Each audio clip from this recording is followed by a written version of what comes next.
जो बात हमारी चेतना और हमारे जमीर दोनों पर हावी होती है, वो बात दरअसल हमसे एक ही बात कहती है। सतर्क रहो, सही कदम उठाओ और उसे अभी उठाओ।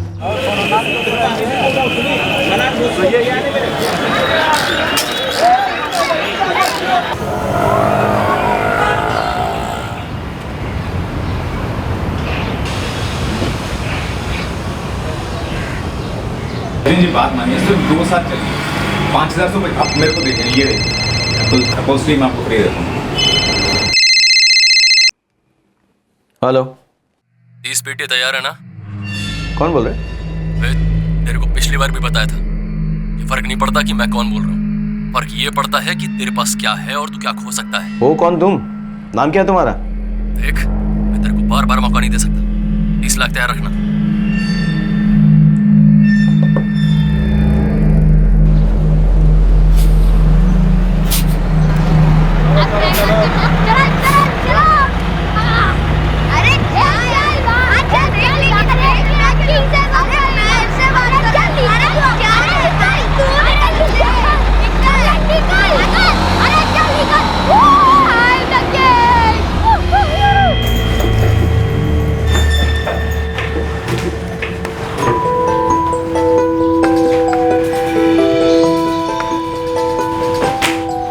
ये क्या? वरुण फिर से गेम खेलना शुरू? अरे mummy 5 minute please mummy. 5 minute में तुम्हारे पापा आ जाएंगे, चलो खाना खाने। और ये बैग कहीं भी रख देते हो तुम। वरुण टैब रखो तो। अरे मम्मी ये बीच में से नहीं बंद होता है, आप नहीं समझोगे। अच्छा बच्चू, मैं नहीं समझूंगी। हाँ चलो जल्दी बंद करो और खाना खाने आ जाओ। Come on.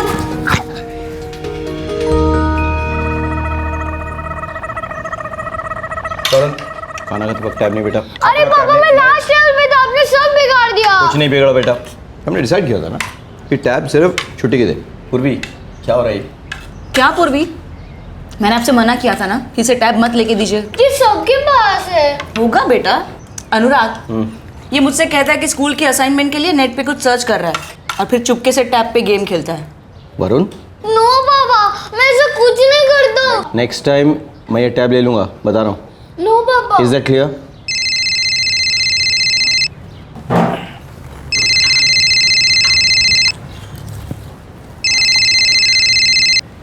हेलो, टाइम और जगह बता, 30 लाख कहाँ लेने आऊँ? कौन जल्दी तुम? बोल, कहाँ लेने आऊँ? तुम हो कौन? हाँ कौन? देख बनर्जी, बार बार एक ही सवाल पूछने से मेरा जवाब बदल नहीं जाएगा। तू सिर्फ इतना बता, 30 लाख कहाँ लेके आ रहा है, हेलो वरना तुझे बहुत बड़ी कीमत चुकानी पड़ेगी। हेलो हेलो,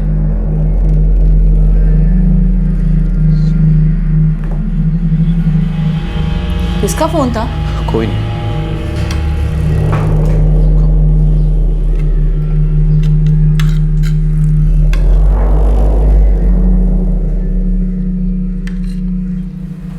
मना किया था मैंने। अरे नो पापा, पापा मैं लास्ट टेबल पे खड़ा था। करो। पापा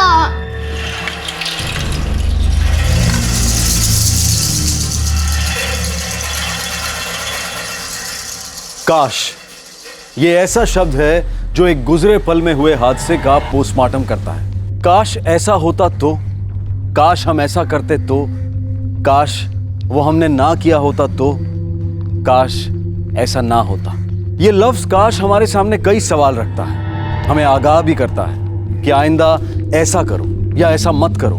चौकन्ने रहो, सतर्क रहो, आइंदा अपनी नजर ना फेरो, ताकि बाद में काश कहने की नौबत ही ना आए।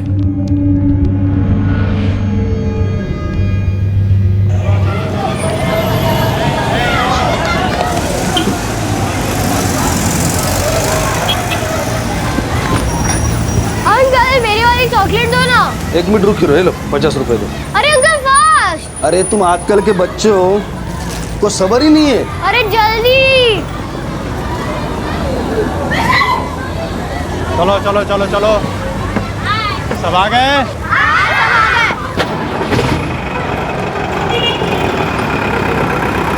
ये लो तुम्हारा चॉकलेट, फास्ट फास्ट पैसा दो, फास्ट फास्ट। कितना गड़बड़ करते हो, जाओ जल्दी जल्दी।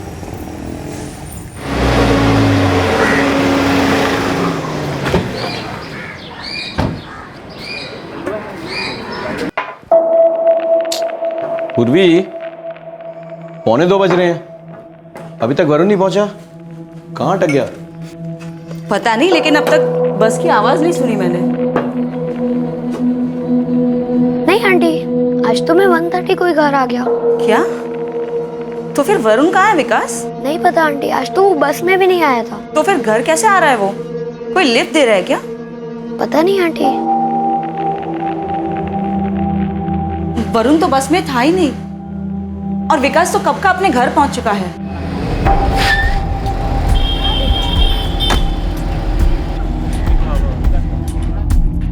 यस मिस्टर बैनर्जी, वरुण अभी यहीं पे था, क्लास में ही था। पर मैडम वो बस में बैठा नहीं। कहीं ऐसा तो नहीं कि उसका किसी के घर जाने का प्लान? नहीं मैडम, ऐसा होता तो वरुण हमें जरूर इन्फॉर्म करता। साहब यहीं से तो रोज बस पे चढ़ते हैं बच्चे। तुमने वरुण को कहीं और जाते देखा है क्या? नहीं देखा तो नहीं है साहब, लेकिन हाँ वो सामने दुकान पे एक बार बात कर लीजिए। वहाँ क्यों? वो अक्सर आपका बेटा वहाँ जाता है चॉकलेट लेने। हाँ सर जी, आया तो था यहाँ, चॉकलेट खरीद कर निकल गया। कहाँ निकल गया वो तो नहीं पता साहब, वैसे बस में जाता है ना वो। हाँ साहब हमने तो काफ़ी इंतज़ार किया, लेकिन वो आया ही नहीं। आए नहीं का क्या मतलब है? सुबह तुम्हारे साथ आया ना बस में, वो तुम्हारे साथ जाएगा, तुमने चेक क्यों नहीं किया? अब हम क्या बताएं साहब, ये बच्चे किसी को सुनते हैं क्या? हम लोग हॉर्न पे हॉर्न बजाते रहते हैं, ये बच्चे इधर उधर घूमते रहते हैं। अक्सर तो ये लोग अपने आप ही चले जाते हैं, कभी ऑटो में बैठ के चले गए, कभी माँ बाप के साथ कार में बैठ के चले गए। अब आप ही बताएं साहब, कोई कब तक किसी का इंतज़ार करेगा? उसके सभी दोस्तों के घर चेक किया आपने? सर उन लड़कों के घर भी चेक किया है जो उसके दोस्त नहीं है, कहीं पे भी नहीं है वरुण। ऐसे कभी स्कूल से अकेला आया है ऑटो या सिटी बस में? नहीं आया सर, मेरी और मेरी पत्नी को बिना बताए वो कहीं आता जाता नहीं है। आप करते क्या है मिस्टर बनर्जी? सर मेरा एक छोटा सा शोरूम है सेकेंड हैंड गाड़ियों का, घर के पास ही है सर। मैं रोज दोपहर को घर आता हूँ लंच करने के लिए अपनी पत्नी पूर्वी और बेटे वरुण के साथ। ऐसा कुछ हुआ था जिसकी वजह से आपको बिना बताए कहीं चला गया हो? सर मेरा बेटा सिर्फ 11 साल का है, इकलौता बच्चा है मेरा, मुझे बिना बताए वो कहीं नहीं जाता सर। आपके कोई रिश्तेदार हैं यहाँ? नहीं सर, मेरी और मेरी पत्नी के माँ बाप नागपुर में रहते हैं। उनसे पूछा आपने? क्या बात कर रहे हैं आप? मेरा 11 साल का बच्चा 2 घंटे पहले गायब हुआ है, वो नागपुर पहुंच जाएगा? ठीक है, फिर भी मेरी मानिए तो एक बार उनसे बात कर लीजिए। और आप इतना परेशान मत होइए, देखिए छोटा बच्चा है, हो सकता है स्कूल की बस मिस कर गया हो, अपने आप आ रहा हो, रास्ते में कहीं रुक गया होगा। सर मैंने आपसे कहा ना, मेरे बच्चे ने ऐसा पहले कभी नहीं किया। अनुराग जी, लाइफ में काफ़ी चीज़ें पहली बार होती हैं, थोड़ा सब्र कीजिए। अगर रात तक नहीं लौटेगा तो हम कोई एक्शन लेंगे। सर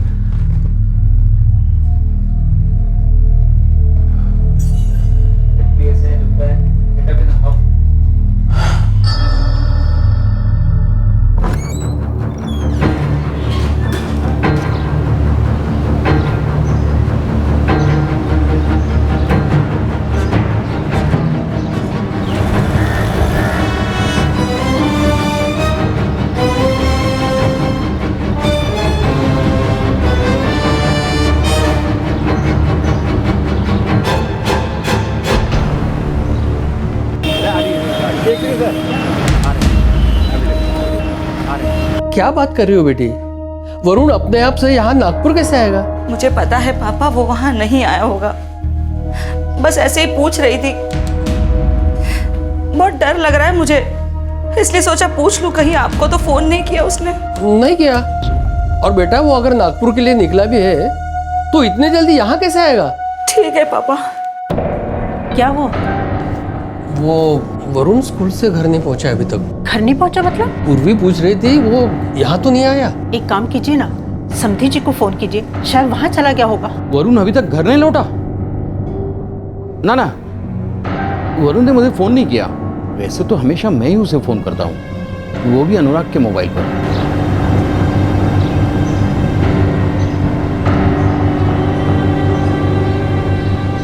पूर्वी मैंने घर से लेकर स्कूल तक का पूरा रूट चेक कर लिया, कहीं नहीं है वो। अनुराग, मैंने उसके हर क्लासमेट के घर फोन किया, कहीं नहीं गया वो। मैंने नागपुर भी फोन करके पता किया, लेकिन उनको भी कोई फोन नहीं किया उसने। पूर्वी तुमने उसके हर एक फ्रेंड के घर फोन किया ना, हर एक जने के घर?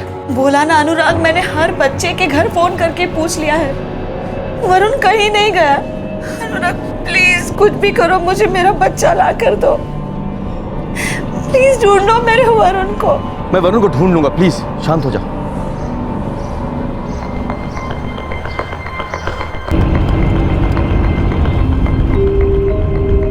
ये पुलिस वाले भी ना कोई रात तक कैसे रुक सकता है? मैं तो पुलिस वाले से बहस ही नहीं करना चाहता था। वैसे भी मैं वरुण को लेकर इतना टेंस हो गया। इतना मत रो पूर्वी, देखो थोड़ी ही देर में वरुण आ जाएगा।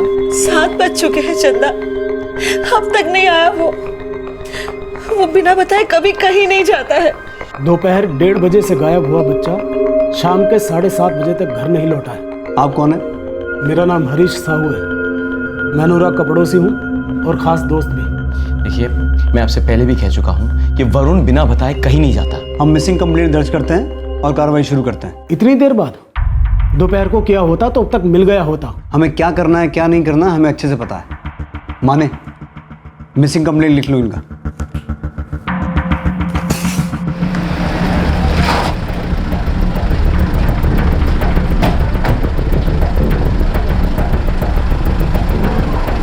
क्या आप बार बार एक ही सवाल किए जा रहे हैं? आप जाके वरुण को ढूंढते क्यों नहीं है? हम इस वक्त वही कर रहे हैं मिस्टर बनर्जी, उन सवालों का जवाब ढूंढने की कोशिश कर रहे हैं जो आपके गुमशुदा बच्चे को ढूंढने में हमारी मदद करेंगे। हम ये जानना चाहते हैं कि क्या आपका बच्चा जिद्दी किस्म का था, मतलब उसने किसी चीज की जिद की हो जो आपने नहीं दिलाई हो और गुस्से में वो कहीं चला गया हो। आपको लगता है 11 साल का बच्चा ऐसा कर सकता है? मिस्टर साहू, आप और हम जो बात 18 साल की उम्र में सोचते थे, आजकल के बच्चे 10 साल की उम्र में कर चुके होते हैं। मैं आपसे हाथ जोड़ कर रिक्वेस्ट कर रहा हूँ, प्लीज आप जाके उसे ढूंढिए। पता नहीं वो कहाँ है, किस हालत में है। एक एक मिनट कीमती है हमारे लिए। हम समझते हैं मिस्टर बनर्जी, लेकिन याद रखिए कि आपकी या हमारी तरफ से उठाया गया एक भी गलत कदम वक्त से ज्यादा कीमती साबित हो सकता है। हमें वरुण की फोटोग्राफ चाहिए, लेटेस्ट।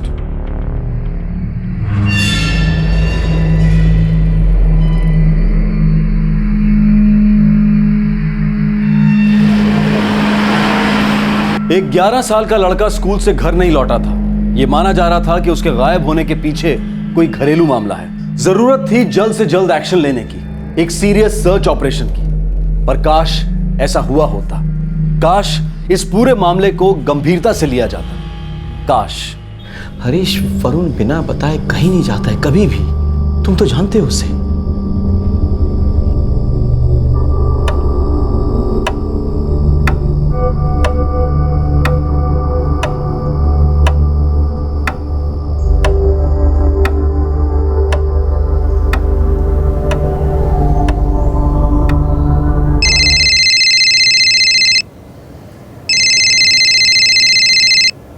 हेलो बैनर्जी, पैसे को अपने बच्चे से ज्यादा कीमती समझता है? वरुण तुम्हारे साथ है? हाँ, लेकिन अगर तूने पुलिस को एक भी शब्द बोला ना तो अपनी जिंदगी की सबसे बुरी खबर सुनेगा। नहीं, सुनो मेरी बात सुनो तुम। मैं फिर फोन करूंगा। मेरी बात। हेलो, किसका फोन था? वो कह रहे थे कि वो वरुण को कुछ करेंगे। कौन है वो लोग और क्या चाहते हैं? पैसे मांग रहे हैं वो। तो दे दो ना, जितने चाहते हैं दे दो पैसे उन्हें, लेकिन मेरे वरुण को लेके आओ। वो लोग मेरे वरुण को कुछ कर देंगे, प्लीज उन्हें जो चाहिए दे दो, लेकिन मेरे वरुण को लेके आओ प्लीज। आप उस नंबर पे फोन मत करना, नहीं तो उसे शक हो जाएगा। आप मुझे नंबर दीजिए, मैं पता लगाता हूँ। 44465 हाँ 7894। माने, इस नंबर का पता लगाओ। सर, क्या कहा पुलिस ने? कह रहे हैं कि वो इस नंबर से पता लगाकर उस आदमी को पकड़ लेंगे। पकड़ लेंगे? लेकिन वो आदमी अगर हमारे वरुण को कुछ कर देगा तो? पुलिस समझ लेगी। हेलो सर, वरुण के बारे में सुना, बहुत बुरा लग रहा है। दर्शन, तुम शोरूम संभाल लेना प्लीज, मैं आ नहीं पाऊंगा। सर उसकी आप चिंता ना करें, वो सब कंट्रोल में है। आपको कोई भी हेल्प चाहिए हो तो मुझे बता दीजिएगा। ठीक है, thank you Darshan, thank you. Darshan भाई, गाड़ी एकदम रेडी है, चकाचक। अच्छा हाँ, तो इसे मैं तुरंत सेल पर लगा दूं? अरे बिल्कुल, कंडीशन एकदम टिप टॉप है। अच्छा तो मैं निकलता हूँ, खुदा हाफिज। खुदा हाफिज। मुझे पहले से ही पता था कि मेरे बच्चे को किसी तरह का खतरा है। वो अपने आप से ऐसा कभी नहीं कर सकता। अनुराग, तुम अभी उस आदमी को फोन लगाओ, बोलो उसे जितना पैसा चाहिए हम दे देंगे, लेकिन हमारा बच्चा वापस कर दो सही सलामत बस। हम ऐसा नहीं कर सकते हैं, पुलिस ने मना किया है। उनका कहना है कि अगर मैंने अपनी तरफ से फोन किया तो उन लोगों को शक हो जाएगा और फिर वरुण की जान को खतरा होगा। उसने दोबारा फोन किया? नहीं। मैं अभी पुलिस स्टेशन जाकर उस इंस्पेक्टर से बात करता हूँ। नहीं पापा, आप यहीं रुकिए, आप पूर्वी को संभालिए, मैं और हरीश जाते हैं। एक मिनट हरीश, मैं आता हूँ।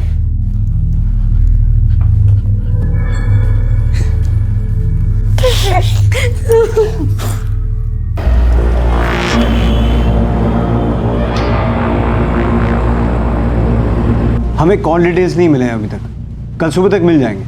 इंस्पेक्टर, मेरे बच्चे को किडनैप हुए पूरा 1 दिन हो गया और आप कह रहे हैं कि आपको किडनैपर की कॉल डिटेल्स नहीं मिल रहे। मेरा बेटा सिर्फ 11 साल का है, आपको समझ में आ रहा है कितना छोटा है वो? आप उस नंबर पर सीधे सीधे कॉल क्यों नहीं करते? कॉल करके क्या कहूँ? इंस्पेक्टर गावड़े बोल रहा हूँ, बच्चे को लौटा दो प्लीज भाई। देखिए आप इतना समझ लीजिए, अगर किडनैपर को हल्का सा भी शक हो गया ना तो आपके बच्चे की जान खतरे में बढ़ सकती है। और आपके यहाँ चुपचाप बैठे रहने से खतरा टल जाएगा? आपको ऐसा लगता है? खतरा और बढ़ता जा रहा है। मेरा बेटा कोई मामूली बच्चा नहीं है जिसे कोई यूं ही उठा के ले जाएगा। स्ट्रॉन्ग बच्चा है, वो रिएक्ट करेगा। और उसको चुप कराने के चक्कर में अगर वो लोग उसके साथ कुछ कर डाले तो? उसके चांसेस बहुत कम है मिस्टर बनर्जी। हमने ऐसे बहुत सारे केसेस देखे हैं और हमारा यकीन कीजिए, किडनैपर को किसी भी हालत में शक नहीं होना चाहिए। उसे दोबारा कॉल करने दीजिए, वेट कीजिए।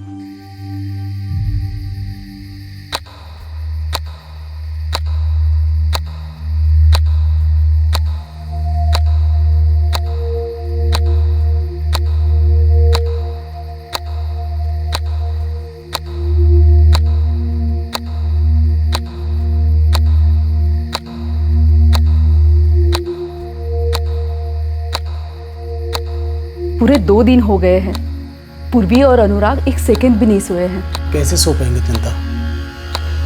ये वक्त उनके लिए बहुत मुश्किल है।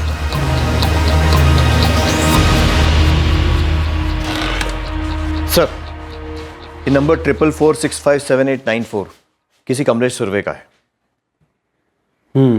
ये यहाँ एक एड्रेस तो दिया है। सर ये 11 नंबर यहाँ पे। ये कमलेश सुरवे इधर ही रहता है? वही माझा नवरा है। पर हुआ क्या है साहब? किधर है वो? वो तो अभी काम पे गया है। कहाँ ड्यूटी करता है? ये अपनी प्रतीक बिल्डिंग है ना, उधर वो वॉचमैन का काम करता है।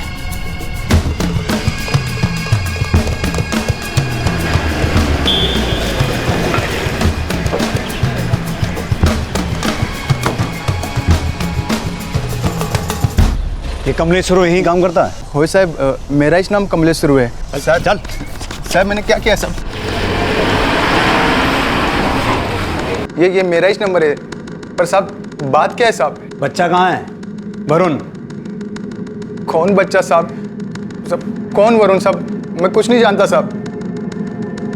सर मैं तो इस आदमी को नहीं जानता सर, मैंने पहले कभी नहीं देखा इसको। साहब लोग, मैंने किसी को फोन नहीं किया, मैं तो खाली एक वॉचमैन है साहब। देख वॉचमैन, फटाफट बोल दे वरुण को किधर छुपाया है, नहीं तो उल्टा लड़का के इतने डंडे मारूंगा कि दोबारा कभी वॉचमैन गिरी करने के लायक नहीं बचेगा तू। साहब मैं अपने बच्चों की कसम खा के कहता हूँ, मेरे को कुछ नहीं मालूम साहब। मेरे फोन से किसी ने फोन किया रहेगा। 4 मई को सुबह 6:30 बजे तूने इनको फोन किया पेंद्रे रोड से। तेरे फोन की डायल लिस्ट में इनका नंबर भी है। 2 मिनट में सीधे सीधे इनके बच्चे का पता नहीं बताया ना, आज तेरे बच्चे अनाथ हो जाएंगे।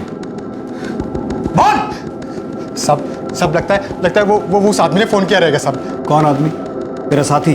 चल नाम पता बता उसका। अरे नहीं साहब, वो रात की ड्यूटी खत्म करके मैं रोज की तरह वो चाय पीने के लिए पेंडर रोड पर गया था साहब।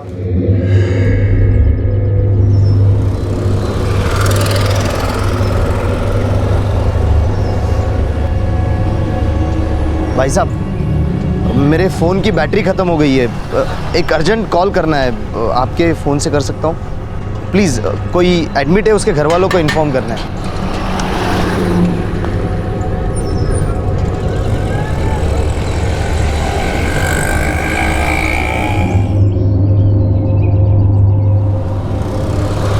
भाई साहब थैंक यू सो मच, भगवान आपका भला करे। कौन था वो? मालूम नहीं साहब, कोई अजनबी था। मैंने तो इंसानियत के वास्ते अपना फ़ोन दिया था साहब। सब आप चाहे तो वो चाय की टपरी वाले से पूछ सकते हो साहब। वो तो पूछेंगे ही, पहले तो हमारे यहाँ की चाय तो पी ले।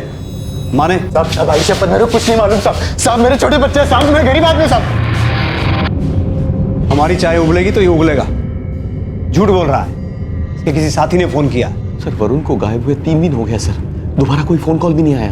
बच्चे की जान खतरे में हो सकती है सर। जो आपको डराने की कोशिश कर रहा है, दरअसल वो खुद डर गया है, इसलिए फोन नहीं कर रहा। हम बहुत जल्द उन लोगों तक पहुंच जाएंगे और आपके बच्चे को वापस लेके आएंगे। बस आप हमें हमारा काम हमारे तरीके से करने दो। क्या कहा पुलिस वालों ने? कुछ पता चला वरुण का? नंबर ट्रेस हुआ है, लेकिन जिसका वो फोन है वो कह रहा था कि किसी अजनबी ने वो फोन इमरजेंसी पे लिया था एक कॉल करने के लिए। 3 दिन में बस इतना ही पता लगा भाई? तुमने कभी सोचा है वरुण के बारे में? अरे कहाँ होगा वो, किस हाल में होगा, क्या खिला रहे होंगे उसे, क्या कर रहे होंगे उसके साथ वो लोग?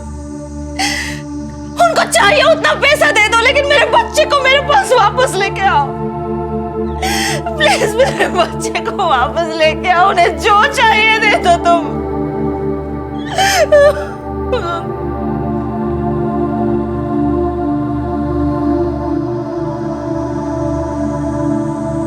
कमलेश सुरवे की लंबी पूछताछ के बाद भी वो अपने बयान से हिला नहीं। 3 दिन हो गए थे वरुण को गायब हुए, लेकिन एक सवाल बार बार उठ रहा था कि क्या इस केस का कोई ऐसा पहलू था जिस पर अभी तक नजर नहीं पड़ी थी। सर मेरी बात, सर मेरे पीछे शोरूम संभालने वाला कोई नहीं है सर। सर मेरी बात सुनिए सर। सर मैं अनुराग जी के साथ पिछले 9 साल से काम कर रहा हूँ। वो मेरे बॉस ही नहीं, मेरे बड़े भाई जैसे हैं। इनफैक्ट वो मेरे बड़े भाई ही हैं। उस हिसाब से तो वरुण तुम्हारा भतीजा हुआ, राइट? जी बिल्कुल। तो फिर उसे किडनैप क्यों किया दर्शन सोलंकी? सर आपने ऐसा सोच भी कैसे लिया कि मैं अनुराग जी के साथ ऐसा कुछ करूंगा? अभी पता चलेगा। यही है ना वो आदमी जिसने तुम्हारा फोन लिया था? नहीं साहब, ये वो आदमी नहीं है। सर अनुराग जी मेरा बहुत ख्याल रखते हैं। कभी सैलरी के ऊपर भी मैंने कुछ मांगा है, हमेशा दिया है उन्होंने। मेरी लाइफ सेट है सर, तो उनके साथ ऐसा क्यों करूंगा? यही जानने के लिए तो तुम्हें यहाँ बुलाया सोलंकी। अपना दर्शन हो ही नहीं सकता सर। कितने सालों से मेरे यहाँ काम कर रहा है, मेरे फैमिली के बहुत करीब है वो, इनफैक्ट फैमिली मेंबर जैसा है। इतने करीब से ठीक से दिखता है नहीं ना? हमारे करीबी लोगों के साथ भी ऐसा ही होता है अनुराग जी। आपकी तरक्की से उनको हो रही जलन आप महसूस नहीं कर सकते, उनके बढ़ते गुस्से को आप देख नहीं सकते। आपके शोरूम में और कोई है जो आपके बहुत करीबी है लेकिन आपका अपना नहीं है? सर ऐसा कोई नहीं है जिसकी मुझसे दुश्मनी हो। मैं गरीबी से लड़कर ऊपर तक आया हूँ सर। मैंने हमेशा अपने एम्प्लॉयज़ को खुश रखने की कोशिश की। ये दर्शन सोलंकी के अलावा आप और किस किस को हर रोज मिलता है? वैसे आपके स्टाफ में ज़्यादा लोग हैं नहीं। सर मेरा छोटा सा बिजनेस है, जब किसी की ज़रूरत पड़ती है तो मैं उनको कॉन्ट्रैक्ट पे बुला लेता हूँ। कॉन्ट्रैक्ट पे किसी को बार बार बुलाते हैं? हाँ, हसन करके है एक, मेरे मैकेनिक है। मैं सेकेंड हैंड गाड़ियाँ खरीदता हूँ और हसन उन्हें टिप टॉप बनाता है बेचने के लिए। मुझे इस हसन से मिलना है।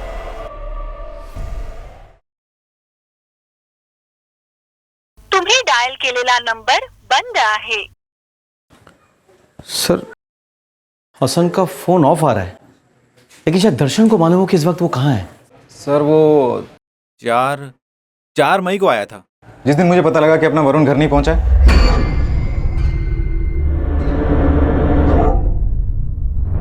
हसन का फोन स्विच ऑफ क्यों आ रहा है? सर वो यहाँ परमानेंटली काम नहीं करता है, जब काम होता है तो बुला लेते हैं और साथ साथ पेमेंट कर देते हैं। वो पिछले 1 साल से ही काम कर रहे हैं हमारे साथ। हसन का पता है आपके पास? नहीं सर, वो तो हमेशा मोबाइल पे कांटेक्ट करते थे, वो आ जाता था काम पे।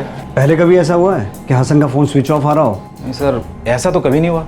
लेकिन आज हुआ है, अभी हुआ है। माने इसमें जरूर किसी अंदर के आदमी का हाथ है। सर पहले इस हसन को अंदर करें। सर हसन के कॉल रिकॉर्ड्स निकाले हैं, पोस्टल एड्रेस भिवंडी का है।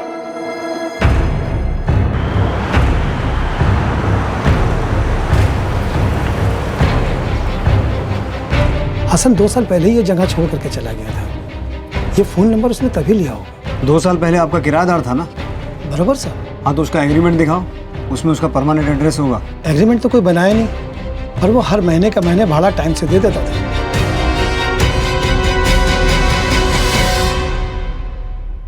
सर वरुण 3 मई को गायब हुआ था। उस दिन और उसके अगले दिन 4 मई को हसन की लोकेशन अंबरनाथ थी। उसके फोन रिकॉर्ड साफ बता रहे हैं। और अगली सुबह 5 मई को उसकी लास्ट लोकेशन कसार वड़वली थी। वो तो यहीं पर है। ये हसन शायद वहीं रह रहा है।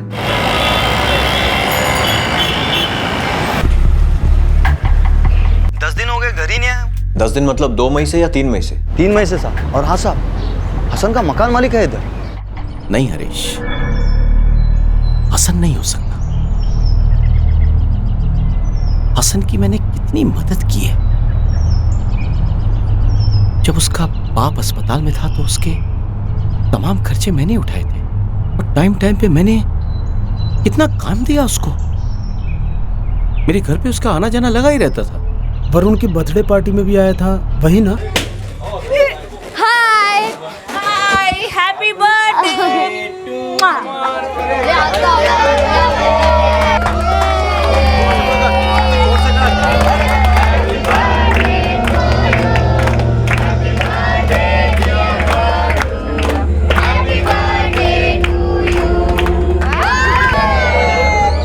लेकिन यार उसका फोन क्यों स्विच ऑफ आ रहा है? यही बात तो मुझे भी खाई जा रही है। उसका फोन स्विच ऑफ है, चलो मैं समझ सकता हूँ, लेकिन जब से वरुण गायब हुआ है वो एक बार भी हालचाल पूछने नहीं आया। अरे मेरे फैमिली से कितना क्लोज था वो, और वरुण से उसकी अच्छी खासी जमती थी।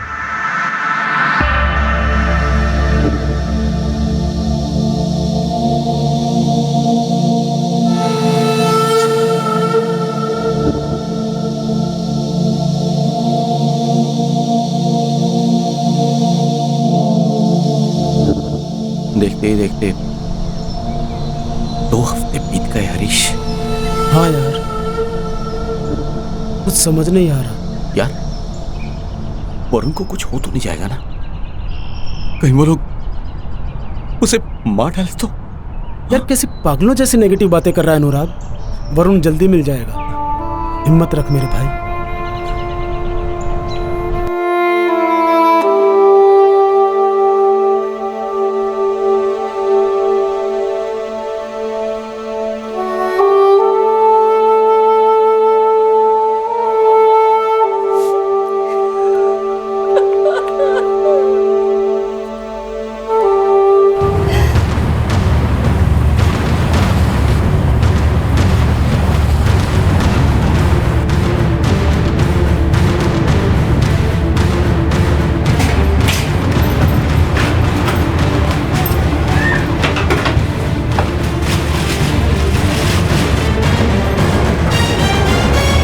क्या साहब, एग्रीमेंट पिछले 6 महीने से वो इधर ही रहता है, लेकिन 10 दिन से दिखाई नहीं दिया साहब। इस एग्रीमेंट में उसका परमानेंट एड्रेस अलीबाग का है। हाँ। उसकी फैमिली अलीबाग में रहती है क्या? हो साहब, बोला तो ऐसा ही, बोला कि उसकी बहन और उसके माँ बाप उधर ही रहते।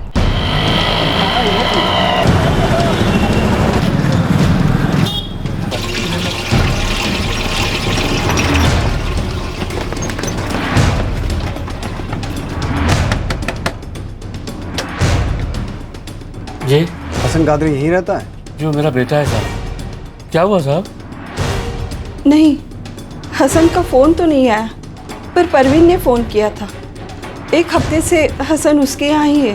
परवीन कौन है? जी वो मेरी बड़ी बेटी है, वो उल्लासनगर में रहती है। लेकिन सर आप बताएंगे आप मेरे बेटे को क्यों ढूंढ रहे हैं? जैसे ही हसन कादरी फ़ोन करे तो तुरंत पुलिस स्टेशन में या मुझे खबर करना। कुछ भी छुपाया तो बहुत भारी पड़ेगा सबको।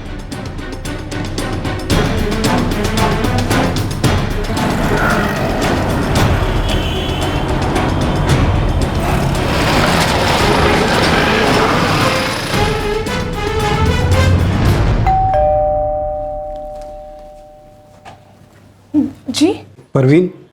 जी क्या बात है? अरे कौन है परवीन? हाँ साहब, हसन यहाँ 8 दिन तक था। कब से कब तक? 1 मई से 8 मई तक। उस टाइम मैं और परवीन मेरे अम्मी के घर जा रहे थे, माथेरन में। हसन इस वक्त कहाँ है? पता नहीं साहब, 1 मई को तो हमने उसको घर की चाबी दी थी। उसके बाद 9 मई को जब हम लौटे तब तक वो जा चुका था। तब से उसकी कोई खबर नहीं है? नहीं साहब, कल रात उसका फ़ोन आया था। उसका फ़ोन तो स्विच ऑफ है। मोबाइल से नहीं, किसी लैंडलाइन का नंबर था। क्या बताया उसने? कुछ खास नहीं, बस ऐसे ही इधर उधर की बातें कर रहा था। साहब आप हसन को क्यों ढूंढ रहे हैं? क्या किया उसने? सोहेल, मुझे वो लैंडलाइन का नंबर चाहिए। जी साहब। साहब आप बताइए ना, आप मेरे भाई को क्यों ढूंढ रहे हैं? क्या किया उसने? साहब वो नंबर 4445 3421। 4445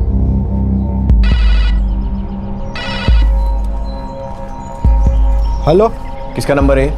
ये पीसीओ है। मैं आर के मार्ग अमरनाथ पुलिस स्टेशन से बोल रहा हूँ। अपना एड्रेस दो। साहब, मेरी दुकान शोलापुर में है। सर, ये शोलापुर के किसी पीसीओ का नंबर है। शोलापुर में कौन रहता है आपका?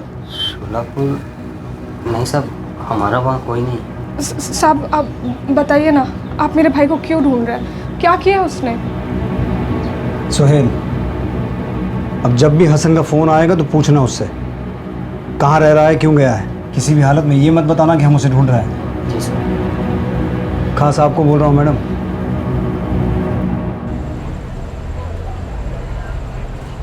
कल 11 दिन हो जाएंगे वरुण को गए, अभी तक कुछ पता नहीं चला उसका। पता नहीं किस हाल में होगा मेरा बच्चा।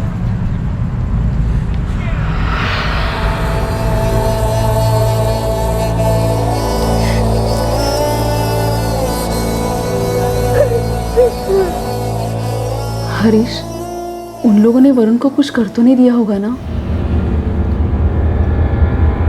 कुछ भी कहना मुश्किल है चंदा। उन लोगों ने फिरौती के लिए दोबारा फ़ोन भी नहीं किया। पता नहीं वरुण को पैसे के लिए अगवा किया गया है किसी और वजह से।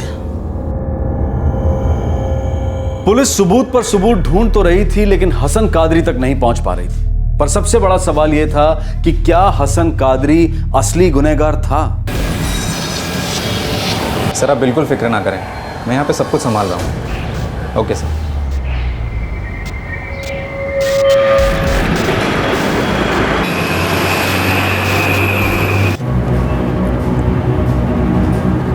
हाँ साहब, पिछले 3 दिन से यहाँ पे पड़ा इसी लॉज में। 24 घंटे नजर रख, 1 सेकंड भी हटनी नहीं चाहिए। सर, हसन को शोलापुर में स्पॉट कर लिया गया। वहाँ एक खबरी है, अतुल, उसने बताया। मान इससे पहले वो कहीं और निकल जाए, हमें उसे दबोच लेना है।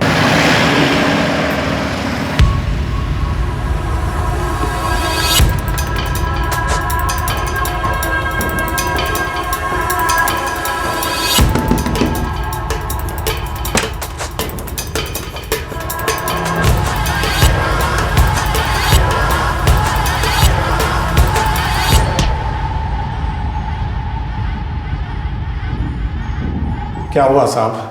कोई कुछ बोलेगा मेरे को? मैंने क्या किया साहब? वरुण क्या साहब? कहाँ है वो? मेरे को क्या मालूम साहब। वो अनुराग सेठ के घर में होगा, स्कूल में होगा साहब। क्या हो गया साहब? कुछ लफड़ा हो गया क्या साहब?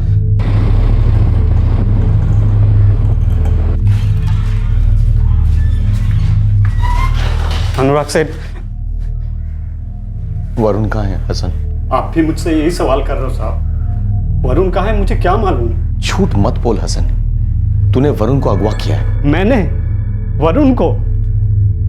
अगर मैंने ऐसा किया है ना साहब, तो मुझे जहन्नुम में भी जगह नसीब नहीं होगी। इतना समझ ले हसन कादरी, हमारी जेल किसी जहन्नुम से कम नहीं है, और वहां तू बहुत तड़पेगा। साहब, अब मेरे साथ जो भी करना चाहो कर लो साहब, लेकिन मुझ पर यह इल्जाम मत लगाओ कि मैंने वरुण को किडनैप किया है। ये बहुत वाहियात है साहब। तो फिर तेरा फोन क्यों स्विच ऑफ आ रहा था? सेठ, मैं सोलापुर गया था, इसीलिए फोन स्विच ऑफ कर रखा था। सोलापुर में क्या कर रहा था? साहब, मेरी बहन राबिया के लिए रिश्ता आया था वहाँ से। अब्बू और अम्मी ने कई बार कहा कि जाकर देख के आऊँ लड़का कैसा है, इसीलिए गया था साहब। फोन स्विच ऑफ क्यों किया था? साहब, अभी तो कहा था कि मैं बाहर गया था इसीलिए। झूठ।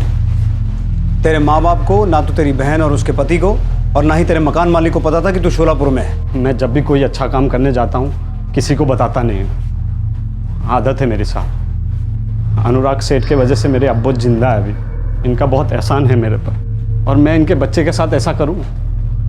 नहीं साहब, ये सही नहीं है। एक बार भी ऐसा नहीं हुआ साहब कि मैंने अनुराग सेठ से पैसे उधार मांगे हो और इन्होंने मना कर दिया। फिर मैं इनके बच्चे को क्यों किडनैप करूँगा साहब? और किडनैप करके क्या करूँगा साहब?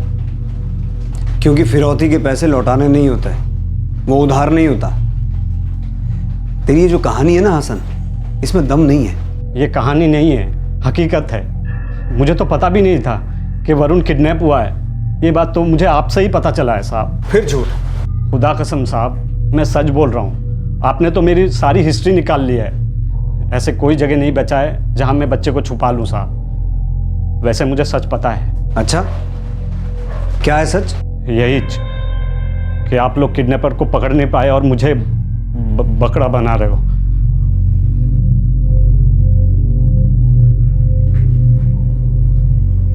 सर, मुझे आपसे 1 मिनट बात करनी है। देखिए, हसन वरुण से बहुत प्यार करता है, वरुण भी हसन को पसंद करता है। लेकिन कोई तो होगा इस दुनिया में जो आपको और आपके बेटे को पसंद ना करता हो, नफरत करता हो। सर, अनुराग ये कह रहा है कि हसन ने शायद ये नहीं किया है। हसन ने क्या किया है क्या नहीं किया ये आप हम पे छोड़ दीजिए। अनुराग जी, हमने आपको यहाँ इसलिए बुलाया था ताकि हमारी तहकीकात आसान हो जाए। अब वो तो हो नहीं रही है, इसलिए आप वापस जाइए। इस हसन से हम अपने स्टाइल में बात करेंगे। देख हसन कादरी, एक लास्ट चांस दे रहा हूं तुझे। सच सच बता दे, बच्चा कहाँ है? साहब, आप मुझसे 25,000 बार भी पूछोगे तब भी मेरा जवाब यही होगा कि मुझे कुछ नहीं पता। और मैं 25,000 बार यही कहूँगा कि ऐसा गुनाह और ऐसी नमक हरामी मैं कभी नहीं कर सकता हूँ।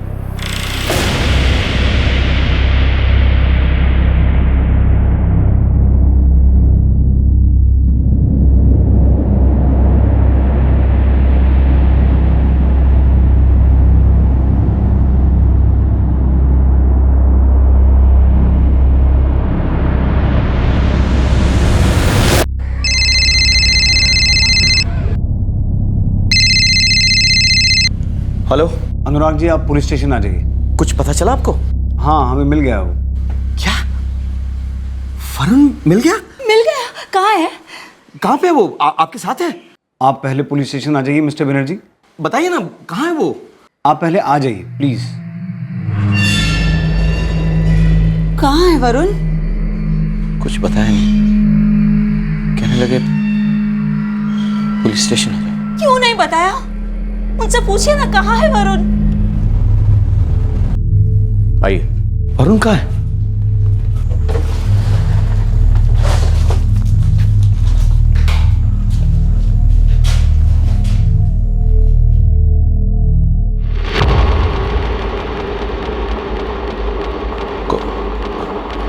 कौन है ये?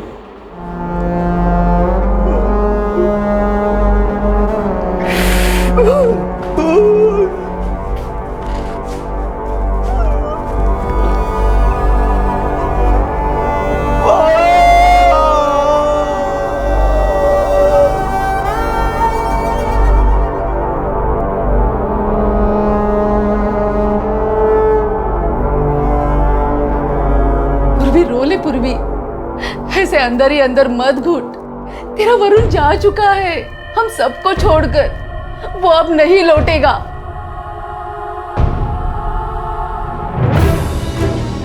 हसन ने अपना जुर्म कबूल कर लिया है। उसी ने हमें बताया कि उसने वरुण को मार के उसकी बॉडी कहाँ फेंकी थी। हाईवे के पास जंगल में। आज सुबह ही हमें बॉडी मिली।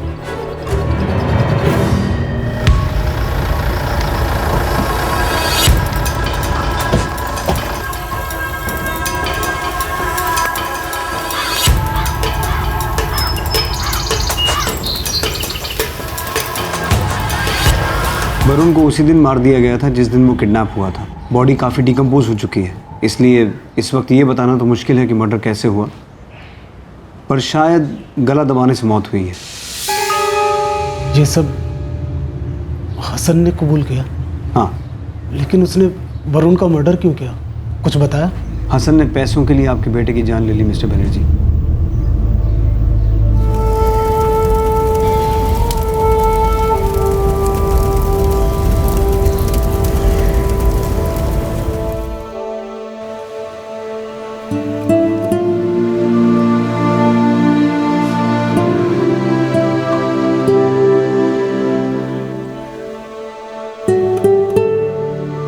सब कुछ खत्म हो गया पूर्वी।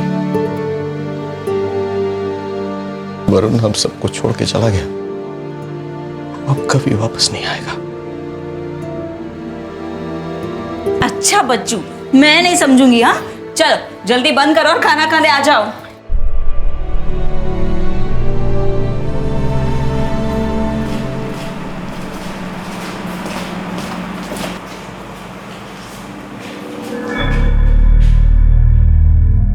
तूने ये क्यों किया हसन? क्या अनुराग सेठ? मेरे बेटे को क्यों मार डाला तूने? मैंने वरुण को नहीं मारा, ये पुलिस वाले मुझे फंसा रहे हैं। बकवास बंद कर। उन्हें वरुण की बॉडी जंगल में मिली है। जब तूने उसे मारकर फेंक दिया था तो ही उन्हें माले गया था ना? नहीं साहब, ये झूठ है। सेठ, इन लोगों ने मुझे बहुत टॉर्चर किया और मुझसे ये कबूल करवाया। मैंने कुछ भी नहीं किया और ज़बरदस्ती मुझे कबूल करना पड़ा साहब। मुझे अगर पैसे की ज़रूरत होती तो मैं आपसे मांग लेता ना। इससे पहले भी तो मैंने मांगा है आपसे पैसे और आपने भी मुझे कभी मना नहीं किया। मैं वरुण को कैसे मार सकता? तू ये कह रहा है कि तू पुलिस वालों को लाश तक नहीं ले गया? मुझे तो पता भी नहीं था कि वरुण का किडनैप हुआ है। ये लोग मुझे सोलापुर से उठा के ले आए साहब, और तभी मुझे पता चला है ऐसा कुछ हुआ है करके। ये पुलिस वाले ना मुझे फंसा रहे हैं और ये केस बंद करने के चक्कर में मेरे नाम का बिल फाड़ रहे हैं। साहब, मैंने खून नहीं किया साहब। मैं ऐसा गलत काम कभी नहीं कर सकता।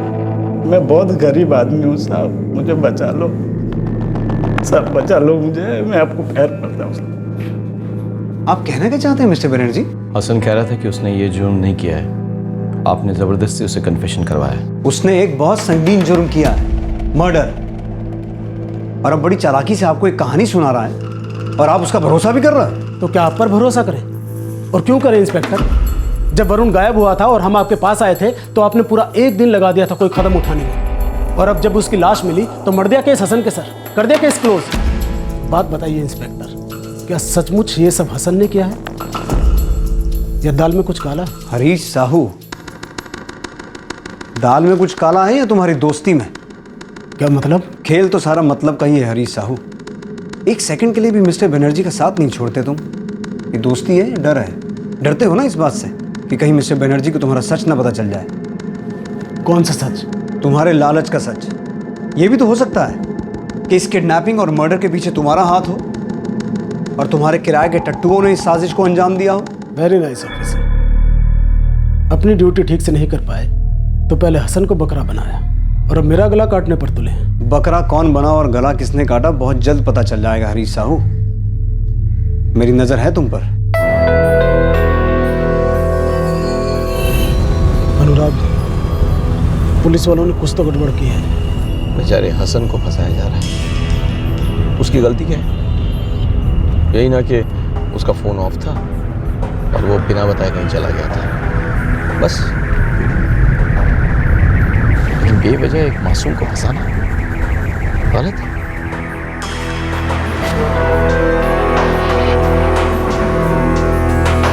ये बेहद दर्दनाक केस अब सच और झूठ की कगार पर खड़ा था। 11 साल के वरुण का मर्डर हुआ था और लाश बरामद हुई थी, लेकिन लाश कैसे बरामद हुई और वरुण का हत्यारा कौन था, इस बात पर एक सवालिया निशान लग गया था।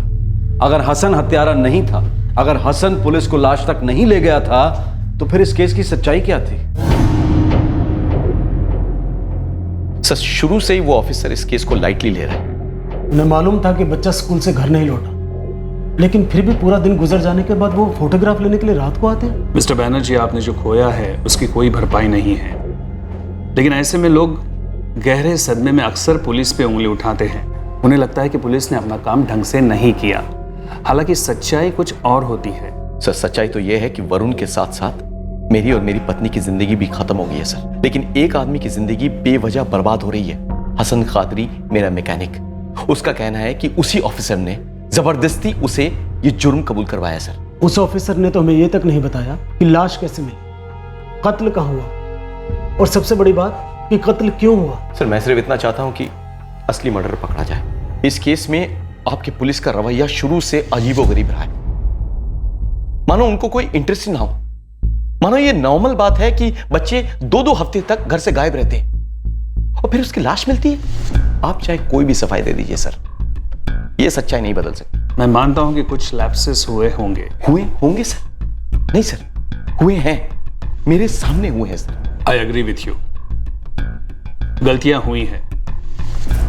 एक बच्चे के गायब होने का मामला था और एक्शन तुरंत लिया जाना चाहिए था। वरुण, मेरा बेटा, बच सकता था sir. I am sorry mister Banerjee, लेकिन मैं आपको विश्वास दिलाता हूं कि वरुण के हत्यारे नहीं बचेंगे। मैं ये केस क्राइम ब्रांच को सौंप रहा हूं।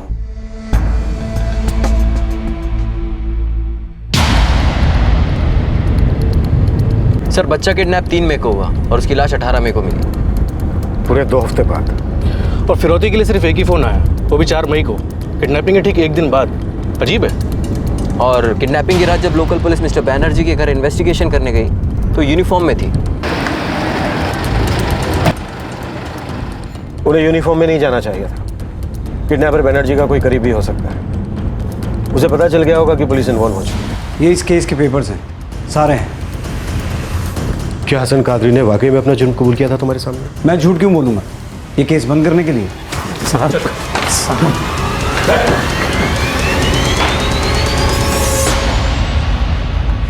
3 मई को किडनैपिंग के बाद तूने बच्चे का कितने बजे कत्ल किया हसन कादरी? मैंने वरुण को नहीं मारा है साहब, मुझे फंसाया जा रहा है। रिपोर्ट कहती है कि तूने खुद पुलिस को वो जगह दिखाई थी जहां तूने उस बच्चे को मारकर फेंका था। ये सही नहीं है साहब, ये झूठ है। पुलिस के सामने तूने अपना जुर्म कबूल किया है हसन? ये भी झूठ है साहब, मुझसे ये जुर्म जबरदस्ती कबूल करवाया गया है। मुझे बिल्कुल नहीं मालूम सके। बोल, लाश कहाँ ठिकाने लगाई? बोल। हाईवे के पास जंगल में साहब। मैंने ऐसा बोला ही नहीं है साहब, मुझसे बुलवाया गया है। वो लोग तुझे लेकर गए थे? हाँ साहब, उन्हें पता था कि बच्चे की लाश कहाँ है। वो सब नाटक कर रहे थे साहब।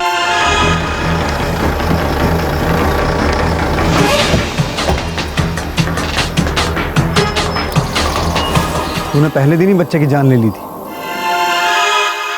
ये सब झूठ है साहब, एक भी बात सच नहीं है। ये एक ही सस्पेक्ट है हमारे पास, और इसके खिलाफ इसके कबूलनामे के अलावा हमारे पास कोई ठोस सबूत नहीं है।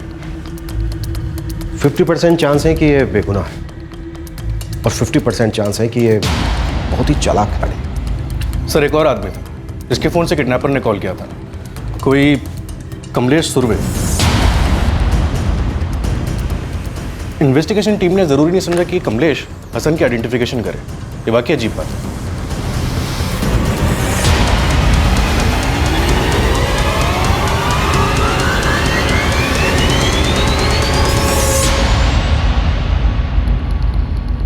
नहीं साहब, ये वो आदमी नहीं है।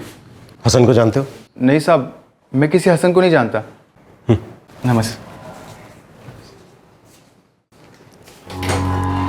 ये कमलेश का भी 50-50 है। या तो ये वाकई हसन को नहीं जानता, या फिर जानता है और ना जानने का नाटक कर रहा है। सर जब ये मिसिंग कंप्लेंट फाइल हुई तब इन्वेस्टिगेटिंग ऑफिसर ने मिस्टर बनर्जी से किसी भी धमकी या खतरे के बारे में पूछा तक नहीं। खतरा किसके लिए था? उस बच्चे वरुण के लिए या फिर बनर्जी के परिवार के लिए? सर मैंने अनुराग बनर्जी से बात की। मैं उसे हसन के बारे में पूछताछ कर रहा था, तभी उसने बातों बातों में जिक्र किया कि उसे ऐसे कॉल्स आया करते थे। किससे? सर वो तो कह रहा था उसने कभी इस पर ध्यान नहीं दिया। उसे लगा किसी सरफरे के फालतू कॉल्स हैं, इसलिए वो इसे इग्नोर करता रहा। हेलो, 30 पेटी तैयार है ना? हेलो, टाइम और जगह बता, 30 लाख कहाँ लेने आऊं? तुम हो कौन? हाँ सर पहले भी मेरे पास ऐसे कई कॉल्स आते रहे, पर मैंने कभी ध्यान नहीं दिया। कॉलर आपको धमकी भरे कॉल करता रहा, उसके बाद आपका बेटा किडनैप हो गया, फिर भी कभी आपने इस बात पर ध्यान नहीं दिया? मैंने उसको सीरियसली लिया नहीं। काश आपने उसे सीरियसली लिया होता मिस्टर बनर्जी, तो आपकी पहली कंप्लेन में ही उस आदमी का जिक्र होता। पर उस पुलिस ऑफिसर ने तो मुझसे इस बारे में कुछ भी नहीं पूछा। लेकिन आपने खुद भी तो कभी कुछ नहीं बताया इस बारे में। सर मैं अपने बच्चे के घर वापस ना आने को लेकर इतना टेंस था कि मेरे दिमाग से निकल गया। लेकिन अगर उस ऑफिसर ने एक बार भी मुझसे बोला होता तो शायद मैं बता देता उसे। आपकी वाइफ? जी सर। आपने इनसे कभी जिक्र किया था उन धमकियों भरे कॉल्स के बारे में? नहीं सर, मैंने दरअसल इस बारे में किसी से जिक्र नहीं किया। दरअसल ये कॉल्स रोज रोज तो आते नहीं थे, बस 2-4 महीने में बीच बीच में कभी कभार आ जाते थे, और मैंने सोचा कोई मजाक कर रहा है इसलिए। मिस्टर बनर्जी, मुझे आपकी पत्नी से कुछ बातें करनी है। वरुण की मौत के बाद से मेरी पत्नी ने किसी से बात नहीं की, एक बार रोई तक नहीं। She is in a complete state of shock sir.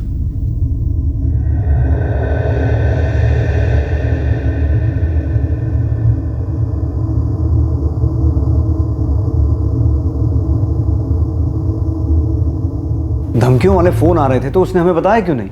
हम तुरंत इन्वेस्टिगेशन शुरू करते। ठीक है, अनुराग बनर्जी ने अपने आप ये बात आपको नहीं बताई, शायद वो सच छिपा रहा था। ये भी हो सकता है कि वो सच में ये बात बताना भूल गया, पर हम ये सवाल करना कैसे भूल सकते हैं?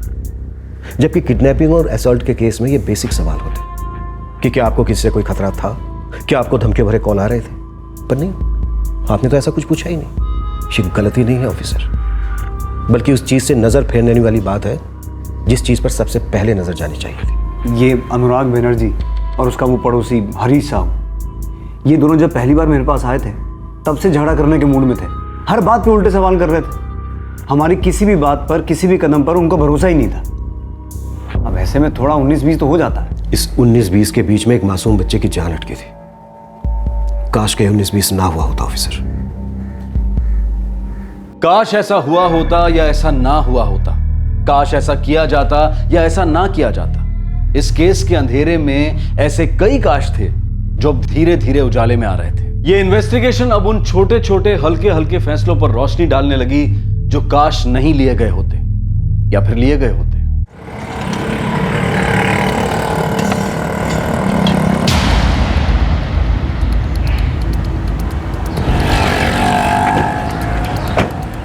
सर, उस कमलेश ने इसी चाय की टपरी पर उस किडनैपर को फोन दिया था।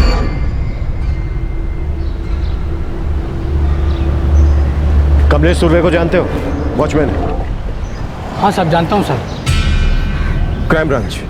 चाय पियेंगे साहब? पहले ये बताओ कि कमलेश सुर्वे यहाँ रोज आता है? हाँ साहब, वो नाइट ड्यूटी करके यहाँ पे आता है डेली और चाय पी के उसके बाद घर जाता है साहब। 4 मई को भी वो यहाँ आया था?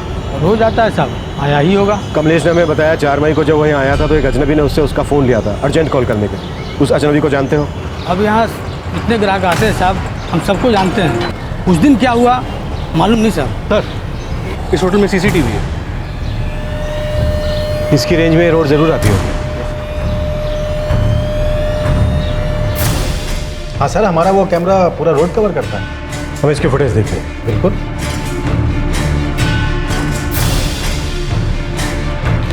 सर, ये रहा बाहर वाले कैमरा का फुटेज। इसकी स्टोरेज क्या है? फुटेज कितने दिन तक रखते हैं आप लोग? सर, वैसे तो हर महीने की 1 तारीख को डिलीट कर देते हैं, मगर इस महीने का अब तक का सारा फुटेज है। मुझे 4 मई सुबह 6 बजे के आसपास की फुटेज चाहिए अभी।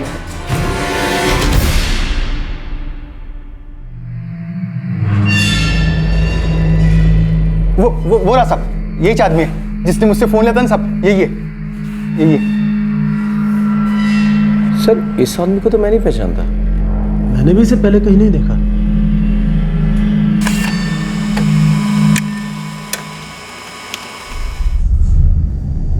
वरुण स्कूल तो गया था स्कूल बस से ही, लेकिन लौटते वक्त बस में नहीं था। शायद उसको किसी ने पिक किया होगा। जबरदस्ती तो किसी ने उठाया नहीं होगा, वरना बच्चा चिल्लाता। हो सकता है वो किडनैपर को पहले से जानता हो और अपनी मर्जी से उसके साथ गया हो। बट बाप बोल रहा है कि वो उस आदमी को नहीं पहचानता। शायद सिर्फ वरुण ही उसे जानता होगा। देखो, वरुण हसन कादरी को अच्छी तरह से जानता था। हो सकता है वरुण उस आदमी को हसन के साथ मिला हो और हसन उस आदमी को अपनी ढाल बना रहा होगा अपने आप को इनोसेंट साबित करने के लिए। शायद हसन को लग रहा होगा कि वो आदमी कभी हमारे हाथ नहीं लगेगा।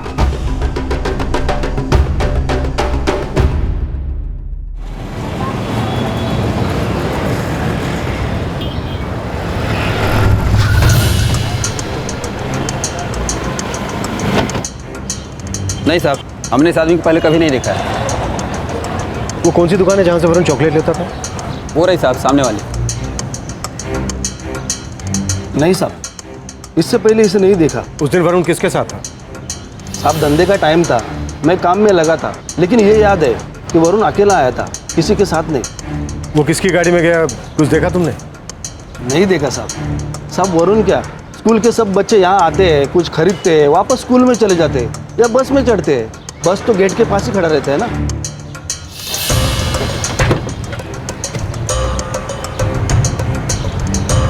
साहब, ये कैमरा तो बहुत दिन से लगा हुआ है यहाँ पे।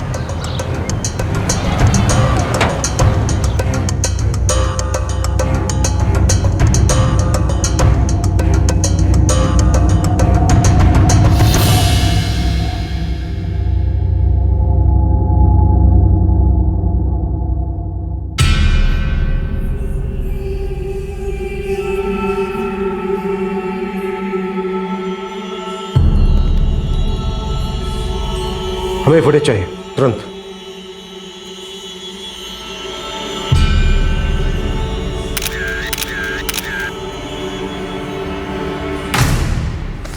हाइट, बॉडी, सब कुछ हसन कादरी से मैच होता है। बस हेलमेट की वजह से चेहरा दिखाई नहीं दे रहा है। सर, ये मैं दावे के साथ तो नहीं कह सकता हूँ, लेकिन बॉडी स्ट्रक्चर से ये हसन जैसा ही लग रहा है। लेकिन आप हमें बस इतना बताइए कि हसन के पास बाइक है? सर, ये तो मैं नहीं जानता। सॉरी सर, पर मैं बहुत श्योर नहीं हूँ, शायद नहीं है।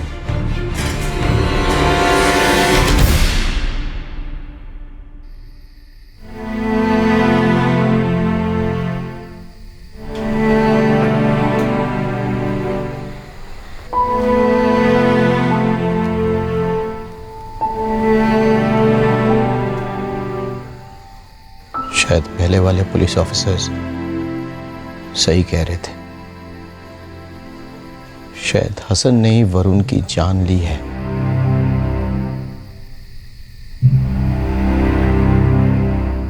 सर, इंस्पेक्टर गावड़े ने हसन के फोन रिकॉर्ड्स मंगवाए थे। उन्होंने उसे उसी बेसिस पे गिरफ्तार किया था। तो क्या रिकॉर्ड्स में कुछ ऐसा है जो उस टीम ने नजरअंदाज किया? हाँ सर, इन 2 हफ्तों के दौरान हसन 2 नंबर्स के साथ कंटिन्यूस टच में था। एक है सुनील परांज पे और एक है मुकुल चौहान। कौन है? सर, ये सुनील परांज पे तो वो है जिसने उस वॉचमैन कमलेश सुरवे से फोन लिया था।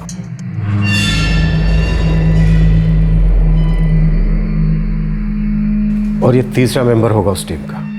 लगता है बहुत जल्दी ये केस क्रैक होगा। सर, एक बात तो क्लियर है, ये हसन कादरी झूठ बोल रहा है। इसी ने पुलिस के सामने अपना जुर्म कबूल किया और लास्ट तक भी यही लेकर गया था। और वो अनुराग बैनर्जी थोड़ा सॉफ्ट आदमी है सर, भला आदमी है। हसन कादरी उसका फायदा उठा रहा है, अपने आप को बचाने की कोशिश कर रहा है।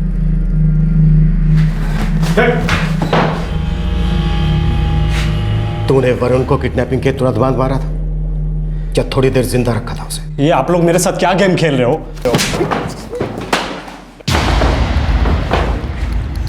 मुझे सच चाहिए, एक एक बात साफ साफ, कोई झूठ नहीं। ये सुनील, इसने चाय की टपरी से फोन किया था फरोती के लिए और फोन लिया बेचारे उस वॉचमैन से, सही है ना? और ये मुकुंद, इसको क्या काम दिया गया था? इस वक्त ये दोनों हैं कहां? देख हसन, तेरे कफन में कील ठुक चुकी है, बस तुझे नीचे उतारने की देर है। एक एक बात मुझे साफ साफ बता दे, नहीं तो जिंदा कब्र में जाएगा। तूने उस बच्चे के साथ ऐसा क्यों किया? उसके बाप के साथ तेरी क्या दुश्मनी थी? वो तो हमेशा तेरी मदद ही करता था ना।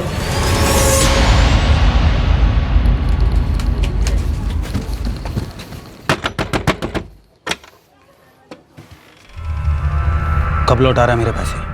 मुकुंद भाई, मुझे थोड़ा सा और टाइम चाहिए। 4 बार पहले टाइम दे चुका हूँ तेरे को मैं। अब्बू के इलाज में पैसे पानी की तरह बह रहा है मुकुंद भाई। और मेरे 20 लाख जो चूने की तरह चाट गया वो नहीं बह गया? देखा सन, मेरे पैसे खुद लौटा दे वरना मैं अपने तरीके से निकलवाऊंगा। बहुत भारी पड़ेगा तेरे को। मैं एकदम ख़त्म हो चुका था साहब, हर तरफ से पैसे की तंगी थी। मैं अनुराग सेठ से पैसे मांग सकता था, लेकिन इससे पहले भी मैंने उनसे बहुत बार पैसे लिए थे और इस बार रकम भी बहुत बड़ी थी। लेकिन साले के पास पैसे थे, भर भर के पैसे थे, मौज मस्ती और उड़ाने के लिए। Happy birthday.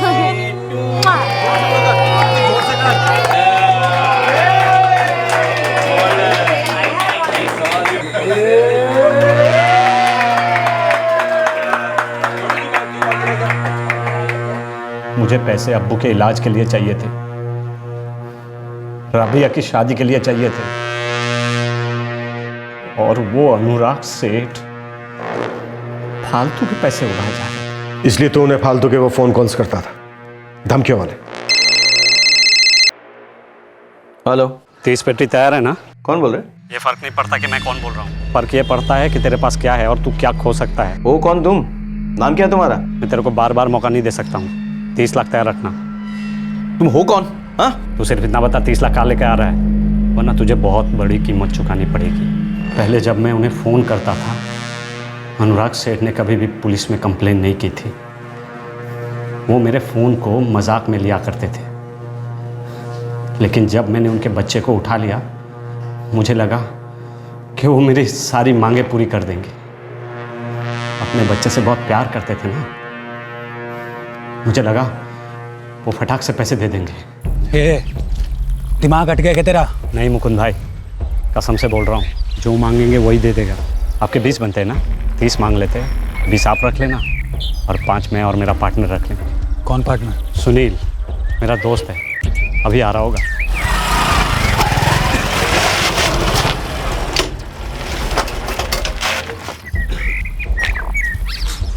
और हसन भाई? बस ये मुकुंद भाई है और ये सुनील है। हाय। अरे रत्ती भर का टेंशन नहीं होगा मुकुंद भाई, अपन तीनों क्लच, ब्रेक और एक्सीलेटर जैसे काम करेंगे, एकदम मक्खन। अबे मक्खन की छोड़ ढक्कन, बच्चे को किडनैप करने के बाद वो गरम बॉम्ब हो जाएगा, रखेंगे कहाँ उसको? मैंने सारा इंतजाम कर दिया मुकुंद भाई, आप सिर्फ हाँ बोल दो।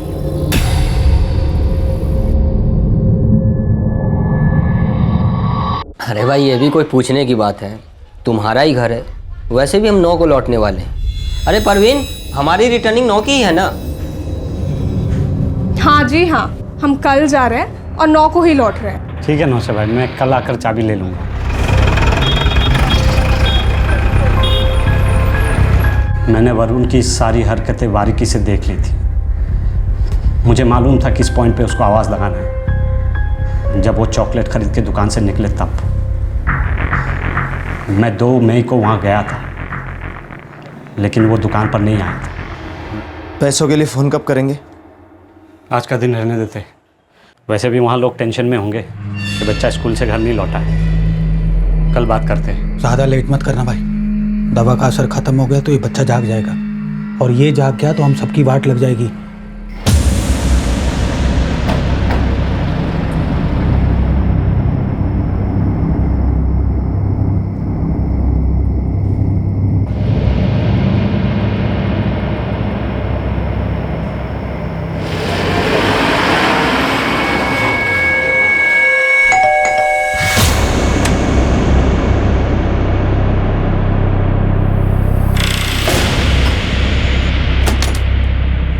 अभी होश नहीं आया, लेकिन उसको जल्दी यहाँ से निकालना पड़ेगा। एक लोचा हो गया है। क्या?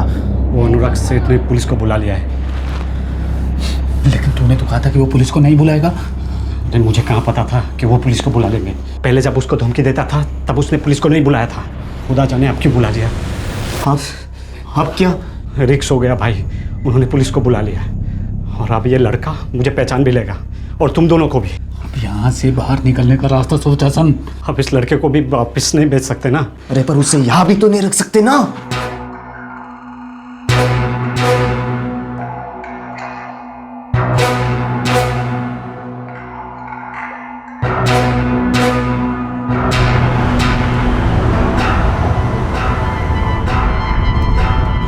मुकुंद भाई लेफ्ट ले लो, लेफ्ट, यहाँ सेफ है।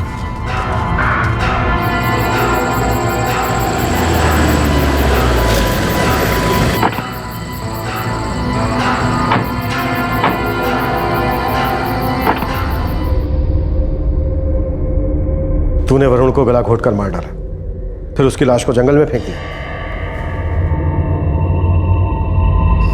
लेने के देने पड़ गए, चले थे पैसा कमाने के लिए। अरे एक बच्चे का खून कर बैठे हम लोग। हसन, ये सब तेरी वजह से हुआ है, सिर्फ तेरी वजह से। तुम लोग मेरे जगह पे होते तब भी यही होता। मैं बिल्कुल सही मकसद से गया था वहाँ, अब वहाँ पुलिस आ गया तो मैं क्या करूँ? देख हसन, देख, जो होना था वो हो गया, लेकिन अपने को पैसा चाहिए। तू फोन करके मांग ले उससे। लेकिन मुकुंद भाई, वो बैनर्जी मेरी आवाज़ फटाक से पहचान लेगा। सुनील, तू फोन कर। मैं क्यों? क्योंकि तुझे कोई नहीं पहचानता है इसीलिए। और हाँ, अपने फ़ोन से फ़ोन मत करना, किसी और के फ़ोन से फ़ोन लगाना। किसके फ़ोन से फ़ोन करूँगा? और ऐसे कैसे कोई फ़ोन देगा? अरे कोई भी बहाना बना लेना, किसी भी राह चलते को पकड़ लेना और बोलना कि इमरजेंसी है।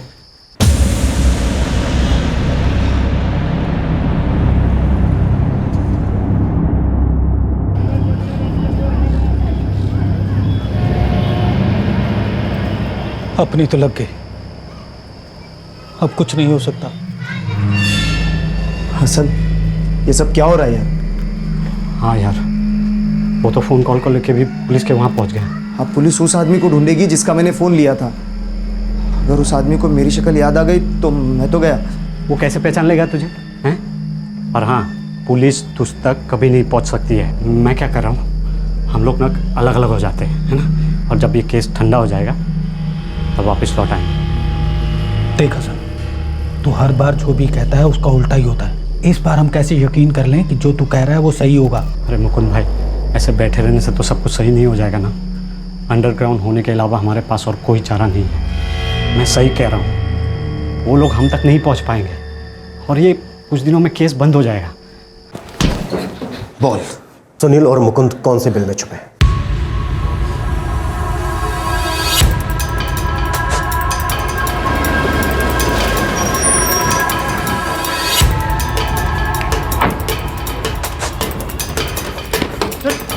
क्या मैंने कुछ नहीं किया।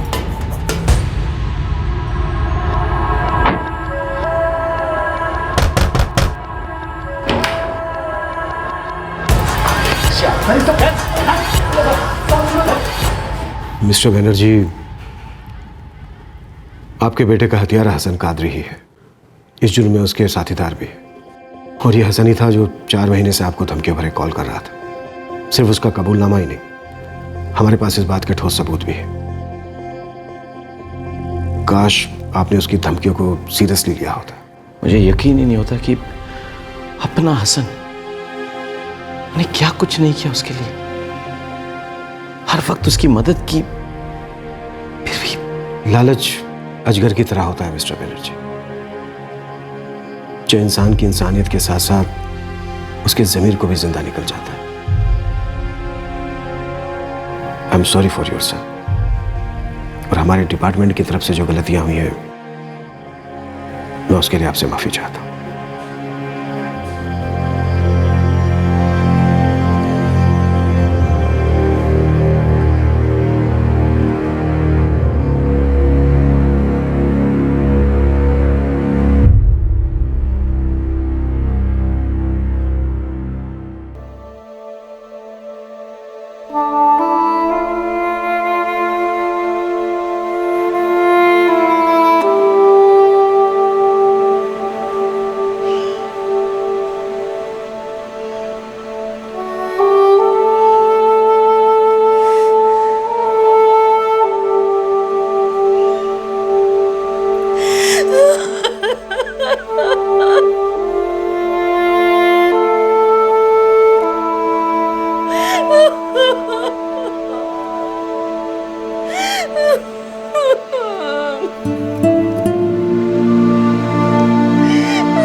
इस केस की तहकीकात करने वाले लोकल पुलिस अधिकारियों को लापरवाही के चार्जेस में सस्पेंड कर दिया गया है। इस सारे मामले की जांच करने के लिए एक डिपार्टमेंटल इंक्वायरी बिठाई गई है। तीनों मुजरिम इस वक्त जुडिशियल कस्टडी में हैं। उन पर किडनैपिंग के लिए आईपीसी की धारा 361 और 361A लगाई गई है।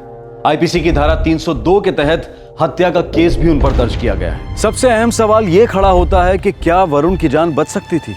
काश अनुराग बैनर्जी ने सबसे पहली धमकी की रिपोर्ट की होती और उसकी जांच की गई होती। काश मिसिंग रिपोर्ट दर्ज होने के बाद इन्वेस्टिगेशन दुगनी स्पीड पर की गई होती। काश पुलिस सबसे पहले स्कूल की सीसीटीवी फुटेज देखती और हसन को तुरंत गिरफ्तार कर लेती। काश पुलिस अनुराग बैनर्जी के घर वर्दी में ना आई होती, जिसकी वजह से हसन को पुलिस के इन्वॉल्वमेंट के बारे में पता चला। अगर इस केस को हम पीछे मुड़कर देखते हैं तो कई बार काश हमारी जुबान पर आ जाता है। वो सारी बातें आंखों के सामने आ जाती हैं जो अगर की जाती या ना की जाती तो एक कीमती जान बच सकती थी। इस केस में हम सबके लिए एक बहुत बड़ी सीख है कि हालात से नजर न फिरें, उसे नजरअंदाज न करें, किसी भी खतरे या धमकी को मजाक न समझें, किसी भी सबूत या सुराग को छोटा न समझें, ताकि हमें कभी काश कहने की नौबत ना आए। अगले हफ्ते आपसे फिर मुलाकात होगी क्राइम पेट्रोल सतर्क में रात 9 बजे। तब तक अपना ख्याल रखें, सुरक्षित रहें और याद रखें, अगर रहना है सुरक्षित तो हमेशा रहना होगा सतर्क। जय हिंद। इस तरह के और भी एपिसोड देखने के लिए हमारे चैनल को सब्सक्राइब करें और बेल आइकन दबाना ना भूलें।